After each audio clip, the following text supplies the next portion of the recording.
Yop les petits potes, j'espère que vous allez bien et aujourd'hui on se retrouve pour une nouvelle vidéo pour parler sport bien sûr mais surtout biathlon au programme de ce samedi, le débrief des premières courses individuelles du côté d'Oberhof en Allemagne au théâtre des mondiaux édition 2023 de la discipline avec bien sûr le sprint féminin qui avait lieu hier vendredi, le sprint homme qui s'est terminé il y a quelques petites minutes au moment où je tourne la première séquence de la vidéo pour tous ceux et celles qui n'ont pas pu suivre ces courses en direct et en intégralité sur la chaîne de l'équipe ou sur la plateforme de Eurosport. Sachez que malheureusement, les Français n'ont pas répondu présent, des courses assez décevantes du côté de nos représentants. Julia Simon, leader du classement général et première française de ce sprint, termine 10e avec un 8 sur 10 décevant derrière la carabine à plus d'1 minute de la tête. Et Quentin Fillon-Maillet, premier représentant tricolore sur le sprint masculin, termine 9e avec une pénale et à plus d'1 minute de l'intouchable Johannes Tignesbø qui, malgré un tour de pénalité, a encore une fois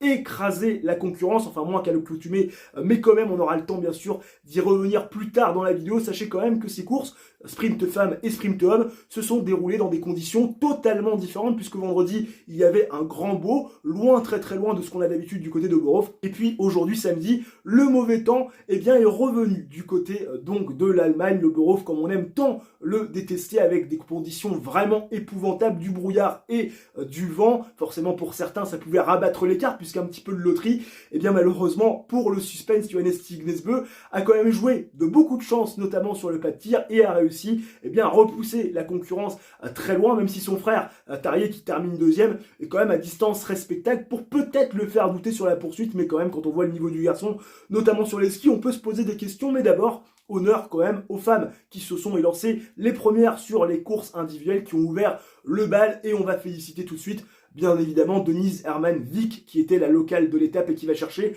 son deuxième titre mondial en individuel, le premier sur cette ère. Denise Herman, elle faisait partie des jokers bien sûr que j'avais énoncé et annoncé lors de ma vidéo précédente avec Mateusz Borozeland, puisque je vous rappelle, mon pronostic c'était une victoire de Julia Simon et Denise Herman, auteur d'un sans faute sur le pas de tir avec un temps de ski stratosphérique puisqu'elle met plus de 23 secondes à Julia Simon qui prend le troisième temps de ski. Et bien Denise Herman va chercher tout simplement un nouveau titre mondial, le premier de cette quinzaine donc allemande, avec bien évidemment devant son public beaucoup d'enjeux et beaucoup de pression, mais elle a su tenir la baraque. Et pourtant ça s'est joué à rien du tout sur une Anna Heuberg, oui la sœur d'Elvira, qui était un petit peu en difficulté, beaucoup plus de bas que de haut depuis le début de la saison, et qui va se réveiller dans les mondiaux elle aussi, une fille de grand championnat, on le rappelle, championne olympique, championne du monde, et oui elle a déjà tout gagné alors que c'est une fille qui est relativement jeune, 27 ans seulement, et Anna Heuberg est allée mourir à 2 petites secondes donc de la tête de Denise Herman, sacrée championne du monde du sprint.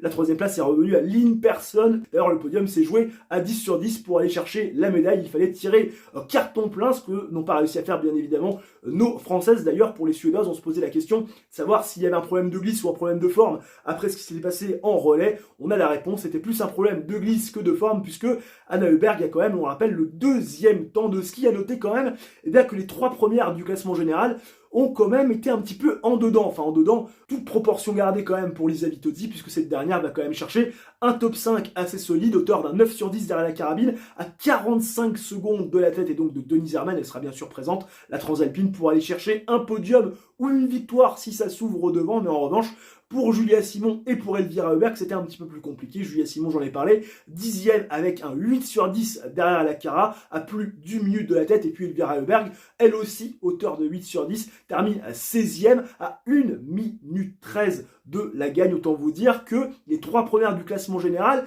ont peut-être un petit peu moins bien préparé, ou sont en tout cas un peu moins bien rentrés dans leurs mondiaux que celles qu'on attendait au tournant, comme Denise Herman devant son public, ou bien sûr Mateusz Borozeland, qui avait quand même dû, à cause de problèmes physiques, faire une croix sur la première partie de saison, et bien sûr se reconcentrer sur ces mondiaux. En tout cas, on attend une réaction d'une Julia Simon, la leader du classement général de la Coupe du Monde, qui pourtant, jusqu'au dernier tir, pouvait jouer la médaille. Le titre, ça aurait quand même été un peu compliqué, puisque au vu de la performance de Denise Herman sur les skis et aussi derrière la carabine, la médaille d'or aurait été injouable. Mais une Julia Simon qui, comme un Hotels, va rater 2 balles sur le debout alors qu'elle jouait clairement quelque chose. Alors c'est vrai que c'était un petit peu différent, c'est raté que du côté d'Antolz, puisque Antolz s'était reprise. Là on l'a senti complètement démobilisée après sa première erreur. Elle n'a pas réussi à se reconcentrer, malheureusement. Et ça finit très loin. Deux balles de pénalité. C'est également le score d'Anaïs Chevalier qui réalise là encore une course assez moyenne. Elle termine 24e, loin, très loin de ce qu'on pouvait attendre d'elle. Mais encore une fois, c'est dans la lignée de ce qu'elle fait très régulièrement depuis le début de la saison sur les courses individuelles. Loin, très très loin de ce qu'on pouvait attendre d'elle en début de saison. Elle qui, je le rappelle, avait été la Française la mieux classée l'an dernier au classement général. Et je l'avais dit, je l'attendais au même titre que Julia Simon pour jouer le général. Force est de constater qu'elle est clairement pas au niveau cette année. On attend bien sûr une réaction, comme on attend bien sûr la réaction également de Lou Jean Monod et de Sophie Chauveau. Lou Jean Monod auteur d'un 9 sur 10, qui est pas forcément mauvais sur une course à format 2 tirs, malheureusement. Elle lui en a laissé beaucoup trop sur les skis, puisqu'elle termine à 1,35 et Sophie Chauveau termine juste dernière, 27e, avec un 8 sur 10 et dans le même temps. Donc autant vous dire que ces deux filles-là, certes, qui découvrent les mondiaux, nous doivent une revanche, bien évidemment sur la poursuite, parce qu'encore une fois, des courses décevantes, on peut en faire, même si on aimerait que ça n'arrive pas. Mais encore une fois, ce qui est très important, c'est la réaction et on les attend au tournant. Tout comme Chloé Chevalier, 15e de ce sprint d'ouverture, auteur d'un 9 sur 10 derrière la carabine, termine à 1 minute 11 de Denise Herrmann. Elle aussi, tout comme Julia Simon, pourra, en fonction des circonstances de course plus ou moins favorables, revenir dans les hiérarchies, pourquoi pas aller chercher un podium et donc une médaille. Chloé Chevalier est victime, là encore, de la peur du bon résultat sur son dernier debout. Elle nous fait régulièrement des caca-culottes ou des coulantes, appelez ça comme vous voulez, sur les tirs où elle peut jouer la gagne. Elle avait réussi à corriger le tir, notamment du côté d'Anton Zanterselva lors du dernier sprint avant les mondiaux, certes en bétonnant son tir à la manière d'une Marie Dorin-Habert, mais elle avait réussi à faire basculer les 5 palettes et à jouer le podium et aller chercher sa première boîte en carrière. Malheureusement, il aurait été autrement sur ce premier sprint des mondiaux. Elle aussi, elle découvrait les mondiaux en course individuelle, même si elle a plus de 27 ans. C'est vrai que c'est une athlète qui est relativement jeune à très haut niveau et Chloé Chevalier peut-être là encore rattrapée par la pression. En tout cas, on espère qu'elles arriveront à rectifier le tir pour aller chercher des meilleures performances et pourquoi pas aller chercher à minima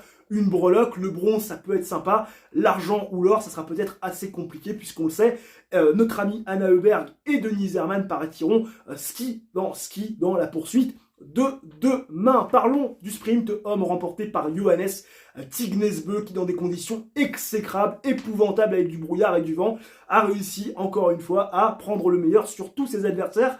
Mais ça a été un peu moins flagrant que ces dernières semaines sur les différentes courses de Coupe du Monde. Et puis surtout, on a eu un Johannes Tignesbø en réussite pas loin de 4 cordons. Et oui, comme s'il avait besoin de ça. Ça aurait pu être 4 balles qui auraient pu basculer du mauvais côté. Il aurait pu se retrouver à 5 sur 10 et l'addition aurait été complètement salée et forcément le sprint complètement différent en termes de physionomie et de résultats. Mais notre ami Johannes Tignesbø avait le dieu du biathlon avec lui et notre ami leader du classement général incontestable va chercher bien évidemment une nouvelle victoire cette saison et puis surtout un 5e titre mondial juste devant son frère Tarjei qui pourtant a tiré à 10 sur 10, c'est-à-dire une balle manquée de moins que Johannes qui était à 9 sur 10 derrière la carabine. Tarjei qui était un petit peu en difficulté ces dernières semaines, qui était bien revenu sur le mois de janvier vraiment pour essayer de reprendre sa place et prendre sa qualification pour les mondiaux. Là clairement il établit vraiment la hiérarchie avec les deux frères Bø aux 2 premières places. À noter que 5 Norvégiens sont dans les 6 premiers. Et oui, il y a seulement Dimitro Prediucci qui a réussi, et oui, l'ancien champion du monde de poursuite, c'était du côté de Storsund en 2019, à s'intercaler entre ces Norvégiens dans ce championnat de Norvège. Le premier français, c'est bien sûr Quentin Fillon-Maillet, qui termine 9e avec un 9 sur 10. J'en ai parlé donc en préambule de cette vidéo. Quentin Fillon-Maillet, qui en a laissé énormément sur les skis. De toute façon, ça a été le cas de tous les Français. Fabien Claude également en a laissé sur les skis, 16e avec un 9 sur 10. Quand vous comparez avec Tommaso Tchèquemel qui a terminé avec 2 pénalités de plus, qui termine pratiquement dans les mêmes temps, autant vous dire que sur les skis, il en manque pour tous nos représentants français sans exception, même pour Antonin Guigona qui termine 10e avec un carton plein sur le pas de tir. Malheureusement, il est relégué à un petit 10e derrière Quentin Fillon-Maillet qui a pourtant une pénalité de plus. Ça a été également très compliqué pour Émilien Jacquelin, le double tenant du titre de la poursuite, auteur de 4 fautes sur le pas de tir. Il a plus de 2 minutes 30 de Johannes Tignesbø, donc autant vous dire que l'ami Emilien ne pourra pas défendre comme il se doit ses 2 titres mondiaux acquis lors des 2 précédentes éditions. Et puis, pour les autres Français, nos 2 jeunes, Éric Perrault est 49e et malheureusement, Oscar Lombardo ne participera pas à la poursuite puisqu'il a terminé à 64e. Les 2 jeunes ont fait un 7 sur 10 sur le pas de tir, malheureusement bien insuffisant pour aller peser sur la course. En tout cas, ce qui est sûr, c'est que pour la poursuite, on va avoir les Norvégiens on fire. Johannes Tignesbø sera encore une fois le favori, incontesté et incontestable, comme depuis le début de la saison. Ça jouera forcément des coudes entre les autres Norvégiens pour les accessites et les places sur le podium. On sait que Sturla Holmgren aura forcément un esprit assez revanchard après ce qui s'est passé sur la poursuite, qui a été englué dans une purée de poids lors de son dernier tir debout alors qu'il pouvait clairement jouer la gagne. Il a tenu Johannes Tignesbø sur les 2 premiers tours avant de complètement s'écrouler dans le 3e et dernier de ce sprint. On attendra forcément également Christiansen et Johannes Dalle, pas également très loin du compte. Bref, il va y avoir une bataille norvégienne dans ces championnats de Norvège improvisés du côté d'Oberhof. On espère bien sûr que les Français vont réussir à remonter petit à petit dans la hiérarchie, même si je ne me fais pas trop d'illusions. Il n'y aura certainement pas de médaille sur ces poursuites. On fera attendre bien évidemment pour les courses individuelles. Pourquoi pas justement le format individuel, le 20 km, et pourquoi pas également la course des rois, la Mastart, même si on le dit et on ne cesse de le répéter, côté français, on vit une saison extrêmement compliquée, une saison de transition après, bien évidemment, l'année olympique fabuleuse, notamment du côté de Quentin Fillon-Maillet. En tout cas, n'hésitez pas dans les commentaires à me faire part de ce que vous avez pensé de ces courses, de mettre également dans l'espace qui est dédié vos impressions sur cette vidéo et bien sûr vos pronostics, pourquoi pas, pour les poursuites. Et nous, on se retrouve très rapidement, bien sûr, pour une nouvelle vidéo. Si celle-ci vous a plu, bien évidemment, le like, l'abonnement et l'activation de la cloche, et vous clou du chapeau, ça ne mange pas de pain, c'est totalement gratuit, ça permet à la chaîne d'être mieux référencée. Et nous, on se retrouve très rapidement pour du nouveau contenu. D'ici là, portez-vous bien. Ciao, bye bye, et à la prochaine.